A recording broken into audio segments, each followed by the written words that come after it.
Alors, je voudrais attirer votre attention sur un point très important. Lequel? Nous avons appris la programmation structurée, on a appris les fonctions parce que c'était la programmation procédurale. Nous sommes passés de la programmation structurée vers la programmation orientée objet et nous avons créé des classes dans lesquelles on travaille avec les procédures et les fonctions. D'ailleurs, les méthodes. Nous sommes dans la programmation événementielle et on est en train de travailler orienté objet. Regardez, tout ce que vous avez là, est orienté objet. Bien sûr, quand je vais vous faire des démonstrations, elle a des petits éléments, des petits contrôles. Je peux faire des exemples classiques, d'accord? Mais ça n'empêche pas que je suis en train de travailler orienté objet. Ça veut dire orienté objet. Alors, quand je vois un bouton, quand je vois le bouton, je ne le vois pas bouton. Le bouton, je le vois un objet, instance de la classe bouton. D'accord? Et qui a des properties et qui a des valeurs. D'accord? Il a des valeurs et des properties. Je le vois un objet. C'est pour ça, il y a des gens qui appellent ça des objets. D'accord? Et il y a des gens qui appellent ça des contrôles. D'accord? Alors, je voudrais revenir sur un point. D'abord, si le formulaire, c'est une classe. Si le formulaire, c'est une classe. D'accord? D'accord? Bon, ce que je veux vous conseiller, alors vous, n'écrivez pas votre code dans cette classe, d'accord? Ne l'écrivez pas, non. N'écrivez pas votre code dans la classe partielle. Laissez cette classe partielle, donc le fichier designer, laissez-la pour Visual Studio pour qu'il puisse générer tout le code qui correspond le design de votre formule. Vous, quand vous allez vouloir écrire du code,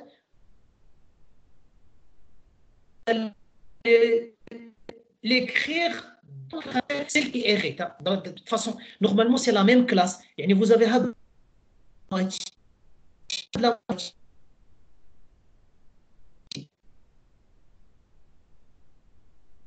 laissez de la moitié, je suis dans une classe. Ça veut dire, si je déclare int a ici, c'est quoi? C'est quoi? Global, d'accord? Pour toute la classe. Vous êtes d'accord, regarde. Si je fais par exemple ici, public, void, par exemple, M1, méthode, d'accord? Et je fais ça. Et je déclare ici int b. Variable local. De quoi? Variable locale de M1. Variable locale de M1. Si je fais ici int c, c'est quoi hada? C'est un paramètre de quoi? De M1. Si je veux déclarer une variable programme, les deux classes, comment je fais? Est-ce que je peux travailler avec A dans la classe programme? J'attends la réponse. Est-ce que je peux travailler avec A dans la classe programme? Hein?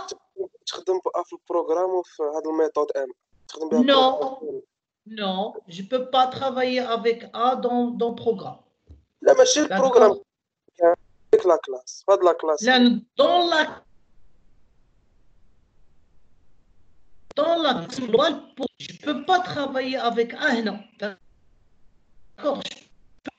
D'accord. D'ailleurs, on va le mettre en temps avancé. Vous pouvez déclarer il y a quelque chose. Int C. D'accord? Vous pouvez déclarer une variable dans la clé. Mais on verra. Il faut que ça soit statique, etc., etc. Mais on verra ça après. D'accord? Si je veux une variable, par exemple, une variable qui s'appelle D. Je voudrais l'utiliser d'accord? Alors, il faut qu'elle soit Par exemple, on verra, on peut utiliser classe programme, mais je peux venir là, d'accord?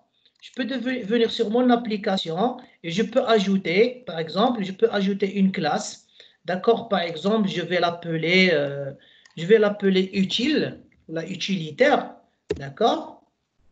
Et ça peut être carrément une classe statique, d'accord? C'est pas grave. Sinon, je peux faire, par exemple, public, statique. Vous vous rappelez de statique? Public, statique, par exemple, int W, d'accord? Point virgule.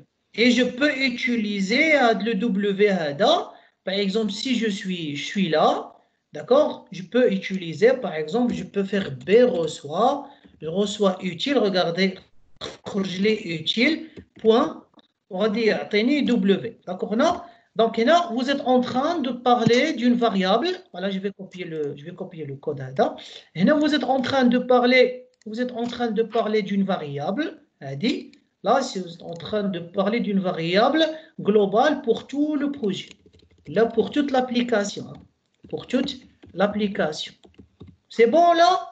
Est-ce que c'est clair? Donc ça, c'est juste un rappel. J'essaie de faire juste un rappel pour l'utilisation de quoi? Pour l'utilisation de mes variables locales, variable locale pour la classe, d'accord? Variable locale pour la classe, variable globale pour la classe. Parce que après, regardez ce qu'on va faire nous. Après, on va faire ceci. Je vais faire ça. Après, quand on va avancer un petit peu avec les contrôles, je vais faire, par exemple, je vais faire étudiant. Je vais faire étudiant. D'accord? Je vais créer une classe étudiant. Et dans ma classe étudiant, je vais déclarer, par exemple, private int, par exemple, id, point virgule, private, par exemple, string, par exemple, nom, point virgule, private par exemple, string par exemple, prénom, ok? Par exemple, je vais faire ça, point virgule. Après, je vais prendre tout ça, par exemple, et je vais générer mes propriétés. Voilà, j'ai généré les properties. Je vais générer, par exemple, un constructeur générique. D'accord? Et je peux ajouter, par exemple, un constructeur. Je peux ajouter un constructeur par défaut en attendant. Hein. Par exemple, je peux faire ça. OK? Voilà, par exemple. Donc là, regardez, j'ai une classe. Je vais ajouter des méthodes dans ma classe. Ça, c'est ma classe comme on a appris dans la programmation orientée objet.